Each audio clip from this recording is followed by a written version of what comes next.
Hi everyone, welcome to our YouTube video. Today we're gonna talk about Mongolian culture that consists of two parts. First, Mongolian data product. Second, employment in Mongolia. Third, Erdness Tantla deposit. First of all, I wanna ask you, do you know about the Mongolia or what is Mongolia in the world? Our country is a landlocked country in the East Asia, bordered by Russia to the north, China to the south. Now, we have to let's main topic, that's Mongolian data product.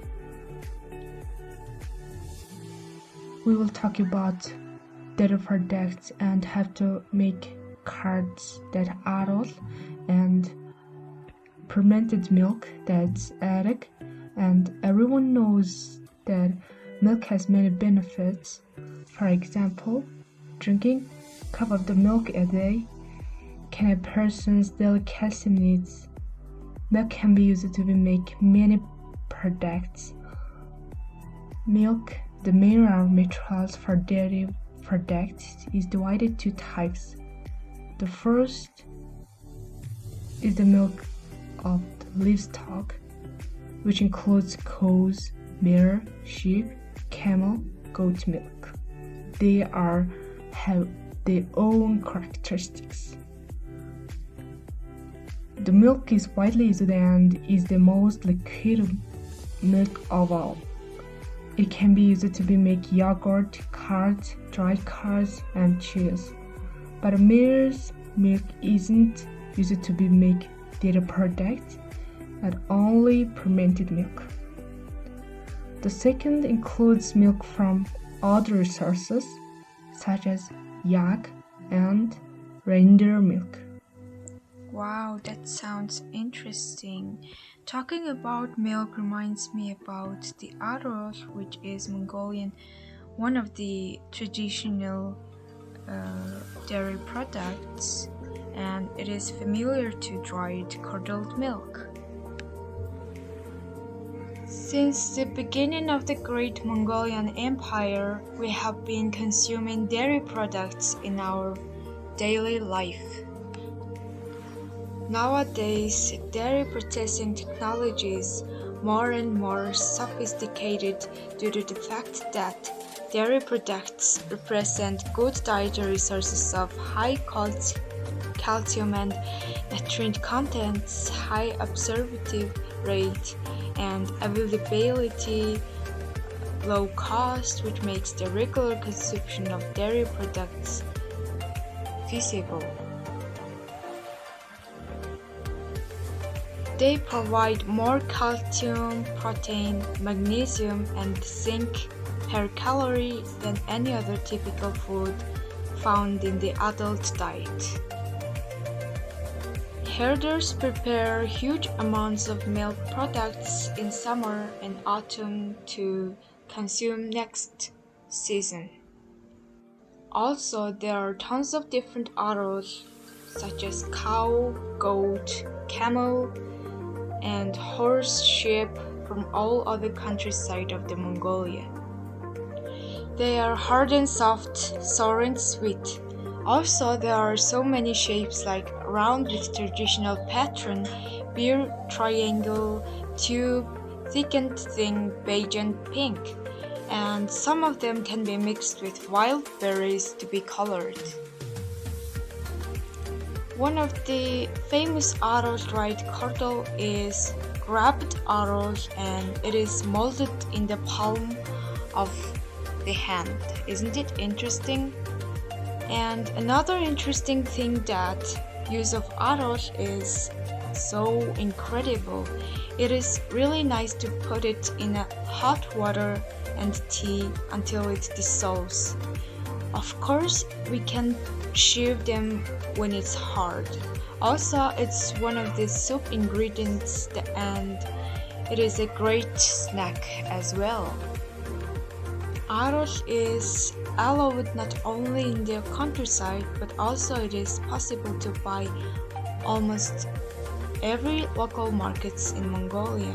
Most people make adult set during their celebrations, especially on traditional days as Lunar New Year.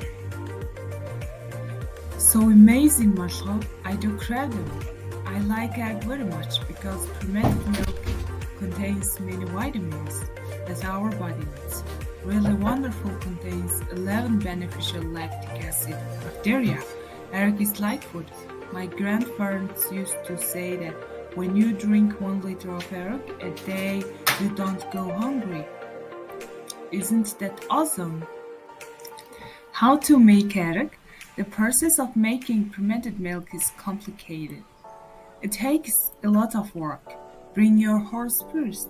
The foals are separated and tied.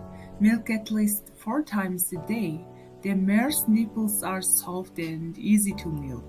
The mare's milk is called sam. Add the milk to the previous ferment. Stir at least 2,000 to 3,000 times. Egg containers is called huhur. Store egg in a cool place. Will be ready in 1 day. 1 cup of fermented milk replenishes vitamin C per person per day. It's really nice. Fermented milk is good for treating lung diseases. It's a bitter, sour, white color, alcoholic beverage, but the degrees are low. There is a game called Dimbe that guesses numbers with your fingers. The loser has a rule to drink at it. Used properly, it helps with digestion. When you drink first, you have diarrhea. Finally, it's impossible to imagine Mongolia. By the way, the number of young people living and working in rural areas has been declining recently. This is due to the fact that young people are changing their minds in line with modern developments. The new generation of young people wants to create a slightly. However, in Ulaanbaatar, the population density is increasing and the population of AMX and SOMs is declining. The government policy to support small and medium enterprises to provide jobs for local people has not been effective. Mongolian provides unemployment benefits to people who have paid social insurance for 24 months. But young people don't qualify. They can't stay in one place for long. They may want to try different. Let me tell you about unemployment benefits. What are unemployment benefits? Unemployment benefits are regulated by the law on unemployment benefits from the Social Insurance Fund. As the insured pays the unemployment insurance premiums for at least 24 months before becoming unemployment, including the last 9 months, he will be entitled to receive unemployment benefits and vocational training. An insured person who has previously received unemployment benefits will be re-entitled to benefits if she has paid unemployment insurance premiums for 12 months. If the employer and the insured have not received benefits from the unemployment insurance fund for 5 years in a row, the insurance premium to be paid for the next year shall be reduced by 10%. So unemployment benefits are calculated at the following percentages of the average of the last 3 months' salary and equivalent income, taking into account the insured lengths of service. The premium payment period is 45% for up to 5 years, 50% for between 5 and 10 years, 60% for between 10 and 15 years, and 70% for 15 years and more. The minimum amount of unemployment benefits shall not be less than 75% of the minimum wage set by the National Tripartite Committee on Labor and Social Consent. Deadline of unemployment benefits. The period for granting unemployment benefits to the insured shall be 76 working days. Unemployment benefits are paid twice a month. Unemployment benefits may be suspended in the following cases: if a reasonable offer is made twice, taking into account the level of education and specialization; failure to appear for temporary work organized by the employer or employment promotion unit; the court's decision to detain the employee who didn't attend the paid professional training organized by the insurance company and came into force. Documents for unemployment benefits. Use the application ready form for benefits, ID card and its copy, social insurance book, dismissal decision, notice of unemployment registration with the employment agency. Oh, I wanted to tell you about the young population and unemployment rates. The low income and unemployment is creating a demand for young people to study abroad. According to Mongolian Statistical Information Service, the average unemployment rate was 7% between 1990 and 2019, peaking in the first quarter of 2019 at 11.8% and gradually declining to 10.1% in the second quarter. This means that unemployment is a bigger problem in Mongolia than in other Asian countries, especially among young people. At the macro level, more than 25,000 Mongolian students are studying abroad, especially in Asia, so that it means that Mongolian young people who are supposed to work for the country tend to study and work in another country if there is some possibility. Our country has set a goal to decrease the unemployment rate to 3% by 2050. With the aim of decrease the unemployment rate, it would be more effective to consider the underutilized workforce in the labor market in the context of the expanded labor force.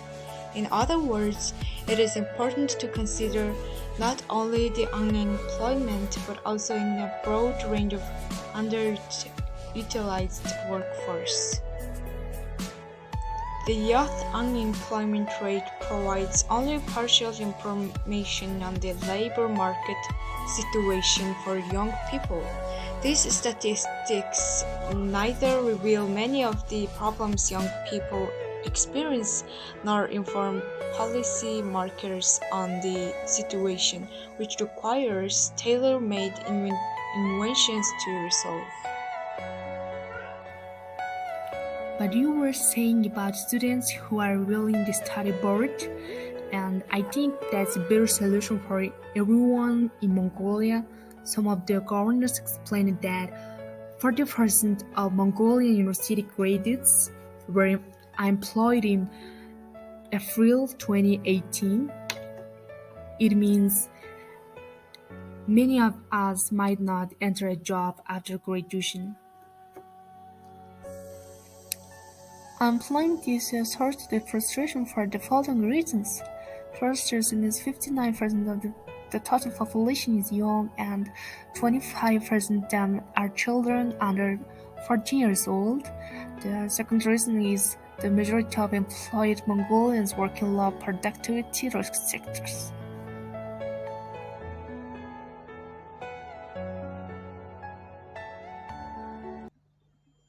There are many companies operating in Mongolia, but most companies employ foreign workers and Mongolians. It is very rare to see a company where all employers are Mongolians.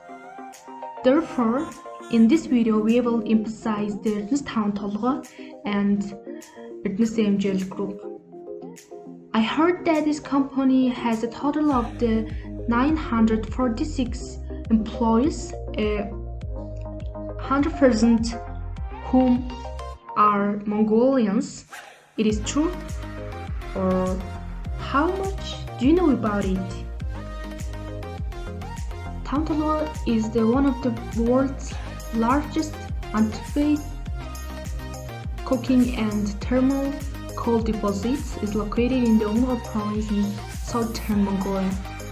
The main objective of the Tantalua GSC to put strategically important coal deposit into economic circulation, conduct mining operations, and implement infrastructure projects according to the law of the minerals. It has a total estimated resource of 6.4 billion tons, 1 kilo of which is highly quality coking coal.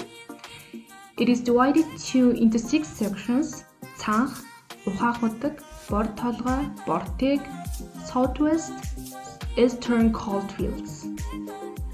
Oh, before I forget, the largest resource is the Cang, and reserves have been discovered in the recent years. This area consists of 2 parts, west and east. All of the town floor is owned by MGL, that's governor's owned company. Except for Oaxaca section, which is mined by Mongolian mining operation. The town floor is situated in the southern Gobi Desert. Town floor is 15 km southwest from Tsakhtistan center, 98 km from Umga province center, It is 150 km from Oyotolga and about 240 km north of the Chinese border. So I want to ask you, what this company do for its citizens Five Hills, which you the have just country? mentioned, helped to provide jobs and opportunities for all Mongolian, but I think they didn't help the citizens' economy. Its deposit is estimated at a total of over 6 billion tons of coal, and more than 1/3 of which is high-grade hard coking coal, the website of Five Hills said. Do you know about revenue sharing experiments? Mongolia has experimented with many ways to distribute proceeds from its vast mineral sector to its citizens. So I was wondering, how do those proceed from the government to citizens? Although understandably popular, cash transfers have proven disappointing. According to BNN Bloomberg, Mongolia has been hopeful of a share sale of Tantalha since the country started exporting coal to China in 2011. In 2011, the government decided to privatize 20% of Tantalha, a company that manages huge coal deposits on behalf of the state. Each citizen received 1,072 shares of the company. At the time, the company was in debt, some of which were used to fund cash transfer programs. For many years, mining companies have repaid their debts with income from their coal-hungry exports to China. Since paying off its debt in 2017, the company has become more profitable with profits of nearly 1 trillion Mongolian tugruk in 2019. While politicians are promising to increase the shares has been a powerful way to win votes, these promises turned out expensive and fiscally unsustainable when commodity prices fell.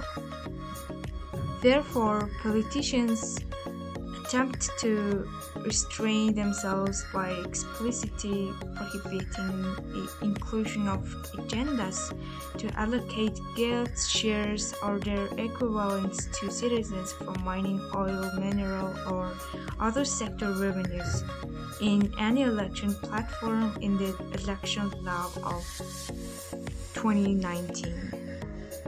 However, the word dividend is not mentioned, and shares in the company rather than from mineral revenues are totally legitimate. As such, transferring shares of state-owned companies to all citizens and handing cash as dividends in case of profits might be on the rise in the coming years. More fundamentally, the willingness of politicians to go miles to invent new ways of delivering cash to citizens is a sign of general dissatisfaction with the ways mineral resources benefited ordinary citizens. This sector has failed to lift people from poverty and for the population at large. Many associate these poor outcomes with inefficient and corrupt government spending and see direct cash transfers as a solution. And owning shares in mining companies importantly changed citizens' perception of being a beneficiary of the country's development. As traveling this far about the town Toskwa, do you know anything about the history of the deposit? Oh, of course. Now tell us about the history of the deposit. How did you first find out about this deposit? It's so interesting. Historical trajectory. Here are the important dates. It was first discovered in 1934 by local people, elders, and artisans who observed the existence of coal here and began to use camels back in their daily lives and see the results. Since 1936, it has been under the protection of zones and annexes and has been used for manual pull.